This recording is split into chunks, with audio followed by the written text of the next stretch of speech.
Hey guys, it's Maryann here, and welcome to my pre-workout anti-compensation routine.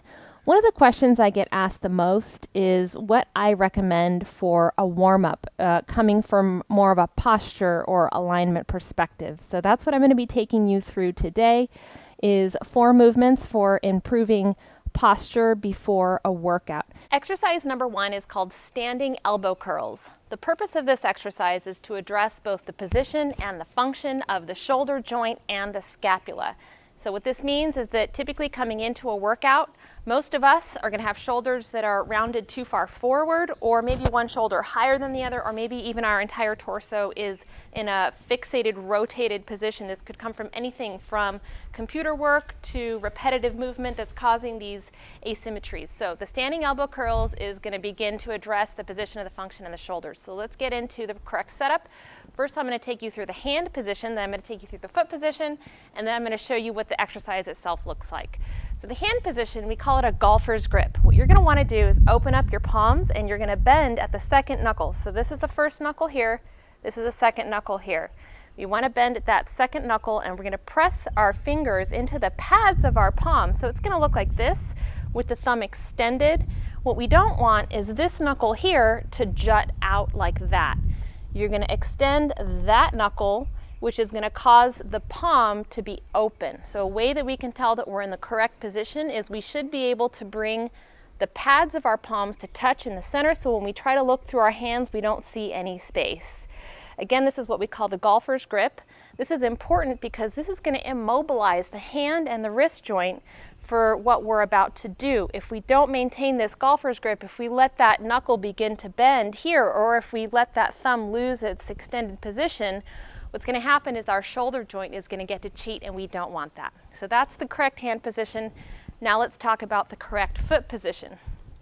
So we want to do this ideally standing up against a wall. Bring your heels all the way back to touch the wall, and position your feet so that you have about 5 inches between your heels and about 3 inches between the balls of your feet. That's going to cause your feet to look slightly pigeon-toed, and that's exactly what you want. Now get back into that golfer's grip, and we're going to start the exercise by bringing this knuckle that juts out here to the temple behind the eyeball. So we're going to bring that knuckle all the way back to the hairline, and you're going to extend your thumbs down towards the floor, in other words, away from your cheeks. At this point, your heels should be touching the wall, your butt should be touching the wall, your upper back and your head. Those are going to be your points of contact. And if you're not standing against a wall, you're just going to do your best to kind of try to imagine that. From here, you're going to bring your elbows to touch evenly in the center, and you're going to bring your elbows back to touch the wall. You're going to repeat this 25 times, exhaling as your elbows come together, inhaling as your elbows come apart. So let's go over some key points to remember. As you go through this range of motion, your goal is to keep your thumbs away from your cheeks. Notice what happens if your thumbs come in towards your cheeks. Your elbows drop and your shoulders lose position. So we want to keep the elbows away from the cheeks. We want to keep the thumbs away from the cheeks. Another way of thinking of that is keeping the elbows up throughout this range of motion. Okay, another key point to remember here is maintaining that tight hand position.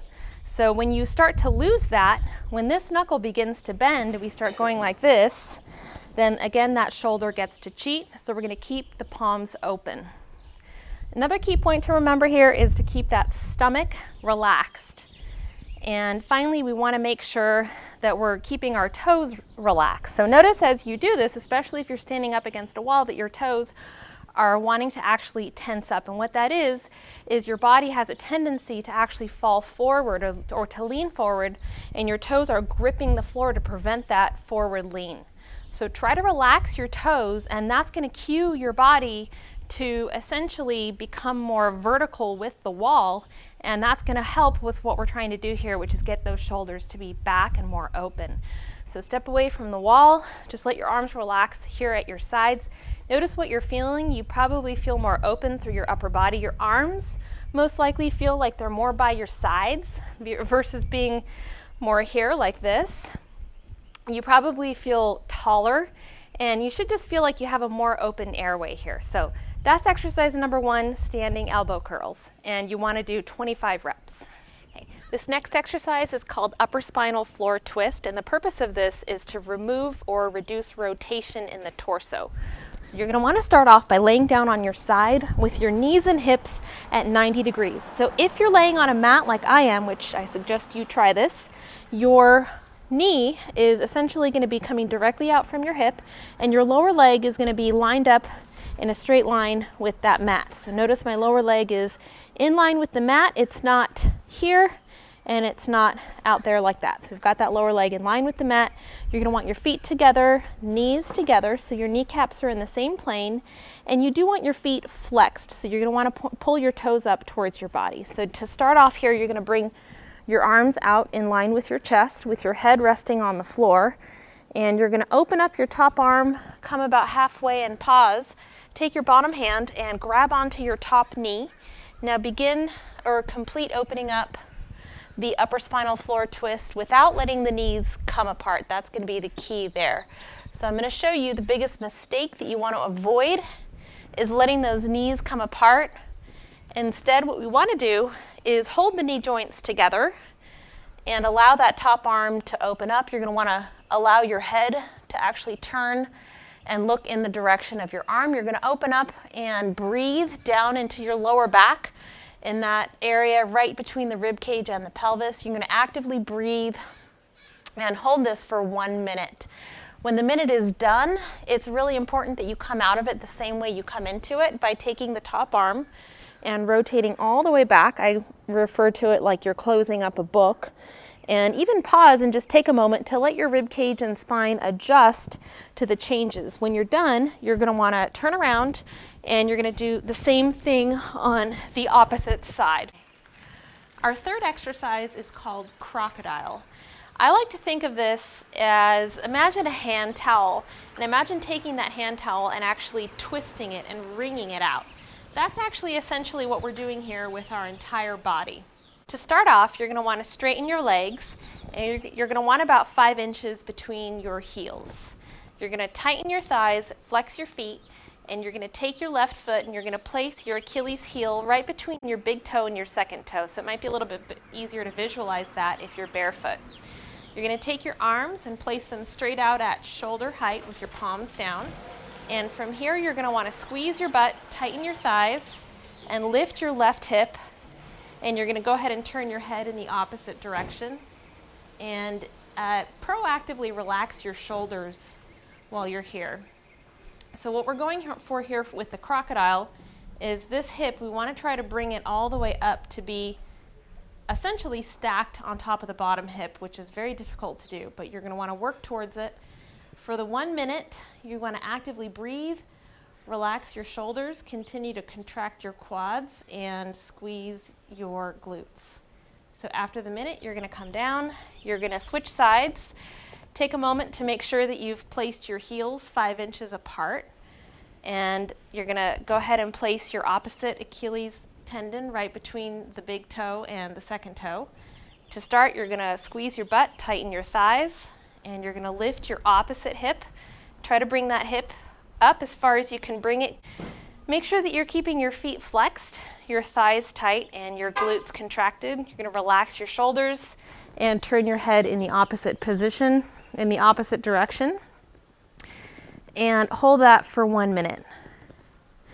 And that is the Crocodile twist. You're going to hold that for a minute on each side. Our last movement here is called hip lift.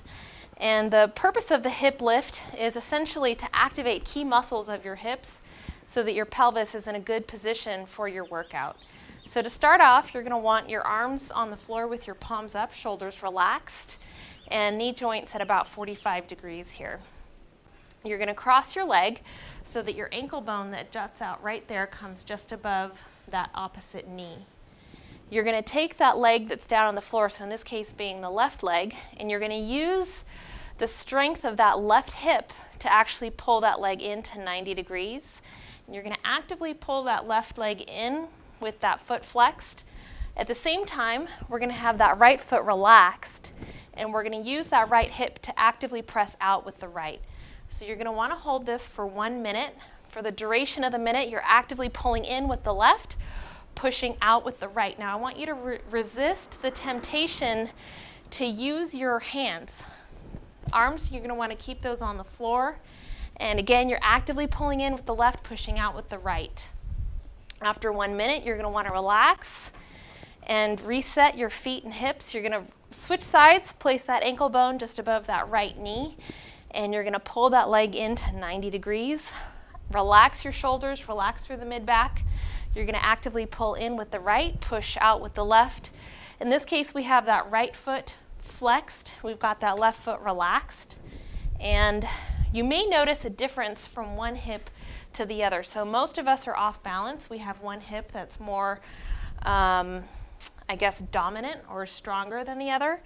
And so the goal here is to actually help to balance that out. So we're going to hold this for 1 minute and go ahead and relax. Thank you so much for watching my pre-workout anti-compensation routine. I hope you got value out of this video. If you did, click the like button and subscribe to my channel if you haven't already. Be sure to click that bell icon that appears to select all notifications so that you can get notified when I post more videos like this one. And I look forward to seeing you in the next video. Bye!